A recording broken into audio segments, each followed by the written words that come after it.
when you shared that story with me about your father who was a pacifist. I am honored to be here tonight as one of hundreds of thousands of anti-Zionist Jews. We denounce 75 years of Israeli apartheid and occupation, dispossession, exile, and death that created the conditions for this crisis. We will not be used as a moral cover for the oppression of Palestinian people, a false solution to centuries of European anti-Semitic violence, of European fascism that Palestinians have nothing to do with and should not have to pay for. Once you learn the real history, you can't unlearn it. Once you get past the media and the White House focusing solely on October 7th, once you begin to look at October 6th, 5th, 4th, and the 75 years before,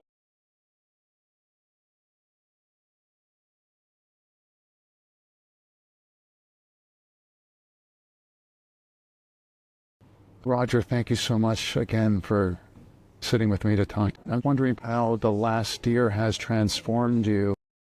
What can I do now, today, to engage in the fight that we're all engaged in all over the world? I think supremacy of all kinds is the key to understanding why people behave in these extremely evil ways, like the Israelis have done for the last 75 years. Continuing to do so, with the support, obviously, of the American empire, including my country, the United Kingdom, and the fight goes on.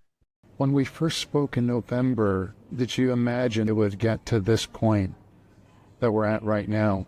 No. I never imagined that the politicians could maintain their positions in the face of the fact. When you were in South America, there was also the reach of the lobby there making life difficult. Has that given you any sort of renewed insight into the actual reach of the lobby? The fact that it was trying to stop you in South America? Yes, it has. They closed the doors to the Four Seasons, among a number of other. I don't care about that. The student movement all over the world, but particularly where I live in the United States, the students at Columbia University in New York, for instance, decided to protest the genocides and to use words like from the river to the sea. When they say the river to the sea, what they're saying is all the land between the Jordan River and the sea should be one united democratic state with absolutely equal human rights for all its citizens, irrespective of their ethnicity, religion, or previous nationality. It's not rocket science. This is all they're saying. And they're saying there's a genocide going on. That has now been ratified and established by the International Court of Justice in The Hague in Holland.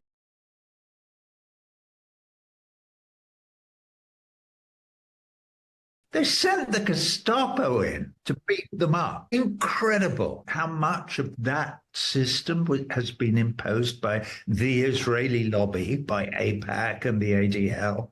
That is terrifying because the United States of America is the most powerful hegemon at the moment. They have taken the summer recess to start putting in place legislation and new rules for universities in order to stamp out this natural attachment to the idea that universal human rights are a good thing. The American government does not believe in human rights, democracy, or freedom of speech. It believes in power and wealth. The whole of the mainstream media in the United States is still playing the silly game of pretending the mass of the people can't see it because they're being lied to every day. The lies don't become any worse, but the way they're delivered becomes worse. In your case and my case, the end we're trying to achieve is the application of the Universal Declaration of Human Rights from December the 10th in Paris in 1948. It's as simple as that. If that happened, that would be the end of war. Simple. It's very interesting what you were saying about the university and the pushback against the students, because historically the university was supposed to be a site of moral development in the humanities. With this pushback, it's conditioning students to be indifferent or do the wrong thing because they're being punished for doing the right thing. Back in the UK, where my roots are, there are people in government who moved in their attempt to increase their wealth and their power. Keir Starmer's a perfect example. They demonize Muslims, immigrants. Hang on a minute. Why does this ring a bell? Those riots in England a couple of weeks ago, right. That's crystal nut. They got rid of Corbyn by saying he's an anti-Semite, and that's the worst thing you can ever say. Well, that's what they've tried to do to me. No, I'm not an anti-Semitic thought ever in my whole life. I am somebody who fights for human rights, and that is what they cannot allow. Do you feel that musicians, especially at this point, should be using their platform to protest? Yeah, of course, it's not just musicians. Everybody should. Anybody. My show, this is not a drill that you came to see, right. Because we are just in the very last bit of the process of making a film of one of those shows.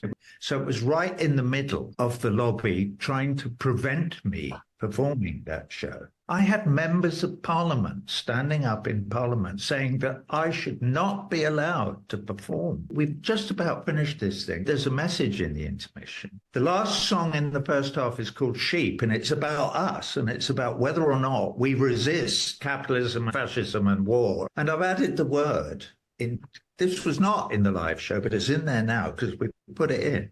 Genocide. That's the last word. Resist genocide is the last thing you see at the end of the first half. And then there's a caption and it says, if we don't resist genocide as hard as we can, the Hammers will have won. The next song that's about to start is In the Flesh. It's about fascism. It says, it will all be over. I'm serious. We are engaged in an existential battle for the idea that a moral compass is useful for us to find our way as a species into a future that includes equal rights for all. I say it thousands of times. That is why I am vilified. I think what people are realizing is that what's happening in Gaza is foreshadowing something very frightening that goes beyond Gaza, that if this is allowed to continue, like it's going to set a precedent in the world that, you know, might makes right. I mean, that's the message I think that Israel's trying to get us to comply with. I'm wondering, like, looking back from when you first started off in music versus now, like, do you feel, again, that musical audiences are more open to the gravity of the horrors that we're seeing? This is why the protests all over the world are so important. Rallying round and renaming that hall Hind Hall. It should be called Hind Hall forever. I have to stay a little bit level and calm. Maybe I can't, because maybe if I did stay level and calm, I'd never write any songs. To your credit, when you shared that story with me about your father, who was a pacifist until it was time to fight, and it was on principled grounds. And I think about that a lot. I tend to be as accommodating as possible in my own life, but there's times where you have to contest. Thank you so much again, Roger. I am honored to be here tonight as one of hundreds of thousands of anti-Zionist Jews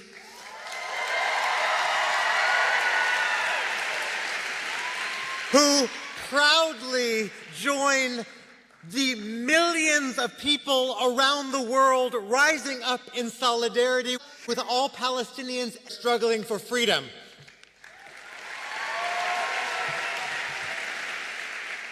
We refuse to stand by silently as Israel inflicts unimaginable violence against the 2.3 million people of Gaza who have been under blockade since 2007, the majority of whom are already refugees from the Nakba. We grieve every single life. And it is from this grief that we denounce 75 years of Israeli apartheid and occupation that created the conditions for this crisis. We reject Zionism itself as a racist and colonial ideology.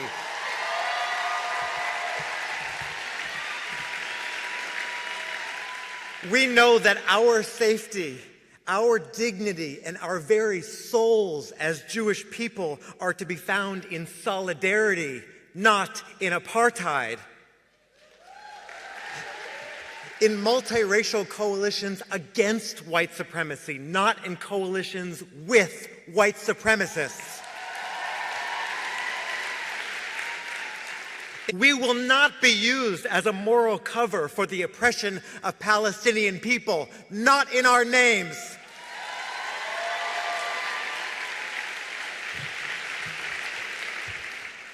While American media tries to characterize the growth of anti-Zionism amongst American Jews as merely a marginal position amongst young people, we know better. It is not a generational rift. It is an intergenerational legacy. We are proud to come from generations of Jews who opposed each and every form of oppression, including Zionism, who saw Zionism for what it was, a false solution to the crimes of European anti-Semitism that would be used to dispossess indigenous Palestinians of their land.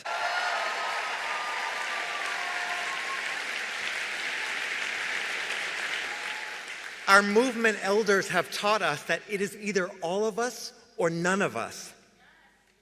That everyone deserves the chance to be a kid, and everyone deserves the chance to grow old.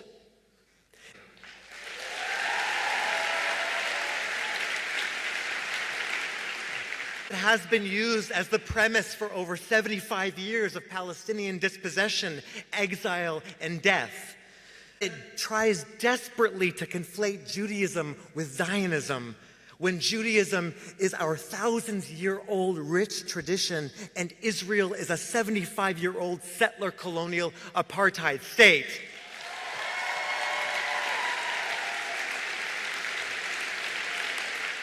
It's been used to generate wealth for weapons manufacturers, war profiteers, tech companies, and Western military powers.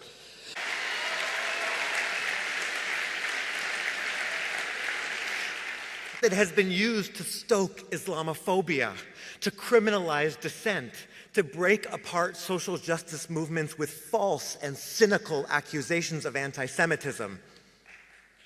It has been used to flatten diverse Jewish lives and turn them into tools of oppression.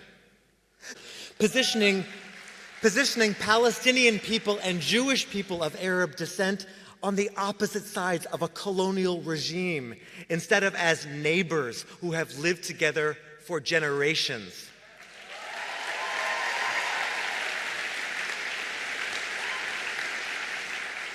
It has been used as a tool for British imperialism in Palestine,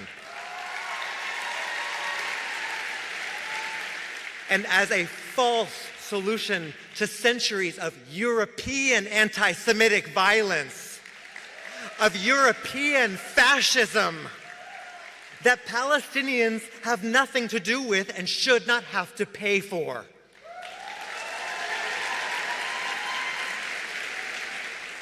Because if you really care about Jewish safety and about anti-Semitism, you would fight fascism, and you would fight white supremacy. You would not fight Palestinians.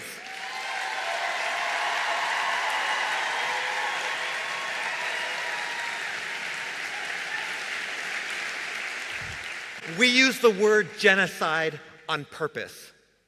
Not only because Israel's acts meet the legal definition of the crime of genocide, but because we know what genocide is, and because the lesson we take from the Holocaust is that everyday people let it happen.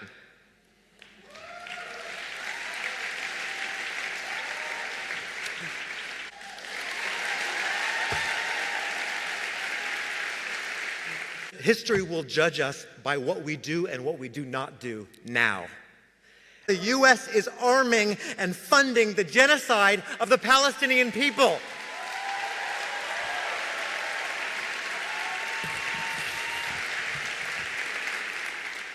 None of us are free until all of us are free, from every river to every sea. Thank you. Thank you.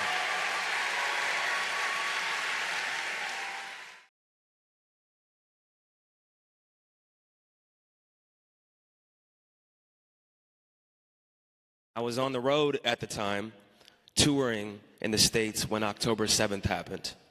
In previous eras of my life, maybe I could have ignored it. Maybe I could have scrolled past the days, months, and almost a year and a half. The genocide that was underway in Gaza, it was impossible to ignore. I couldn't get on stage and pretend I was okay.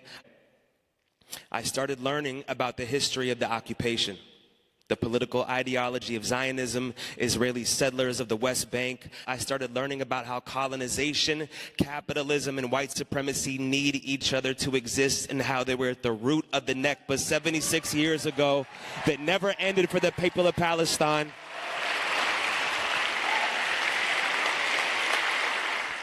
I was taking it all in, and I was silent. I didn't want to be labeled anti-Semitic. I didn't want to get canceled, lose my career, lose fans. I didn't want to offend anyone.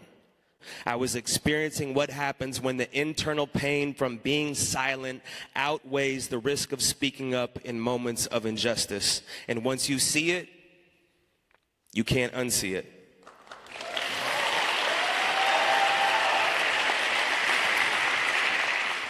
Once you learn the real history, you can't unlearn it. Once you get past the media and the White House focusing solely on October 7th, once you begin to look at October 6th, 5th, 4th, and the 75 years before of oppression and displacement,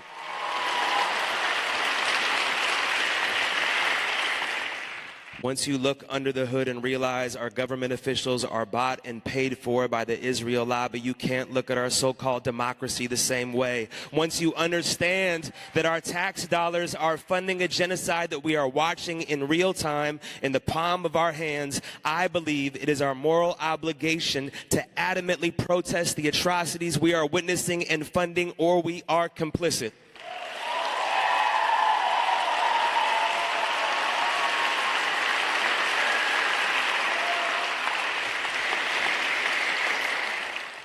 But lecturing others about morals doesn't work. I uplift the beautiful Jewish voices in solidarity. I am inspired by scholars and academics, those that have spent their lives researching and learning, dispelling notions. I don't know how to deal with this mad world that we were not meant to metabolize. The gaslighting, the lying, the bias, the language, who is a terrorist and who isn't. But in the process, the last 6 months, I have become hardened.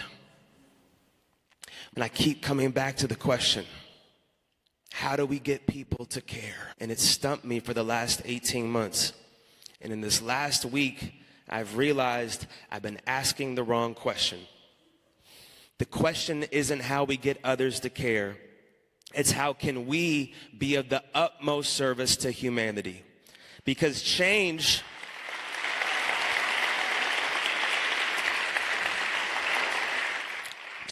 doesn't occur by calling each other out. Change isn't achieved in righteousness. It isn't found in resentment. Change doesn't happen with shaming another. No one has a spiritual awakening from being yelled at and hearing your own voice reverberate throughout the echo chamber of folks that already feel the same way that you do isn't stopping Israel and the United States any faster.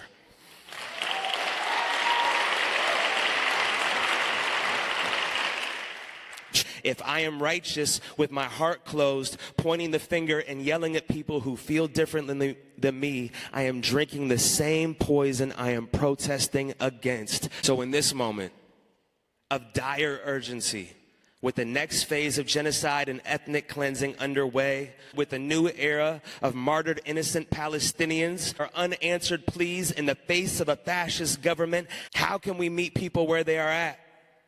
We've been told lies, lies that fueled fear. How do you uproot the insane notion that we are separate from the Palestinian struggle? How does our own fear influence how we respond or justify violence against the most vulnerable populations? How do we unsubscribe to past generations' fences, walls, identities that perpetuate the disease thinking them versus us? How do we mobilize?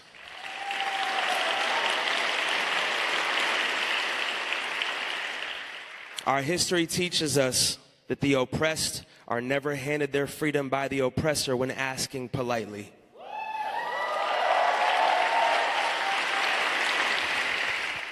As people, we are far more powerful than our governments want us to believe. That is why the Biden and the Trump administration cracked down on Meta, TikTok, and demonized students peacefully protesting like Mahmoud Khalil. Because this new way of learning, it's actually working.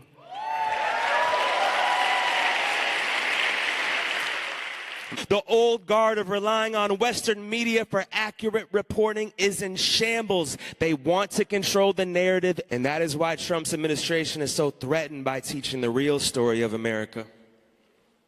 One that is rooted in genocide and slavery. They don't want us to draw lines and see parallels of resistance movements of the past. Education is their greatest threat. Shared analysis is powerful medicine. We have seen it. We watched segregation crumble, slavery be abolished, apartheid in South Africa dismantled. We learned from the sit-ins, the Montgomery bus boycott, Columbia students in the 60s taking over Hens Hall.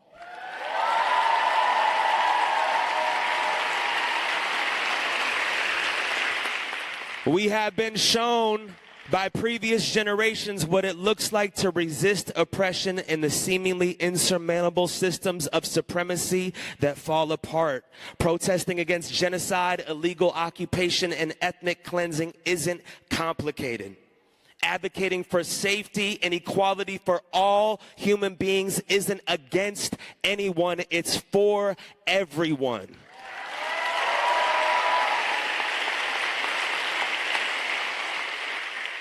We are literal guests on this earth, a rock spinning in space. We are here to make it better for all, not some. Not just for ourselves or the people that look like us or speak the same language or believe in the same God, but for those that are suffering the most. The structures that enable us to emotionally distance ourselves from another's fight to exist must be eradicated.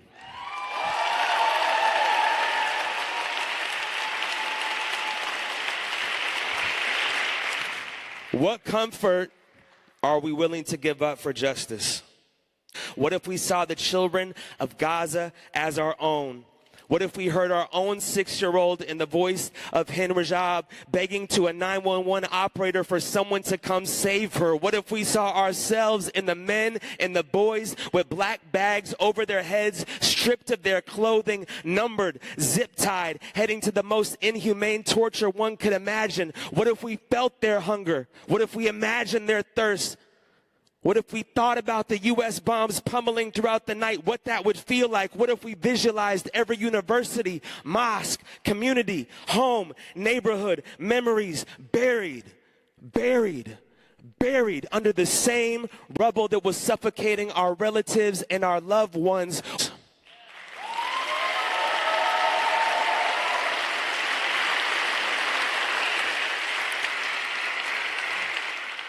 This moment is the biggest threat to humanity we have ever faced. Systemic oppression is advancing at a rate that none of us can keep up with. I want my children to know that Palestinian liberation is their liberation, is our liberation. We will not forget you. We are right here. We are not going anywhere. Free Palestine.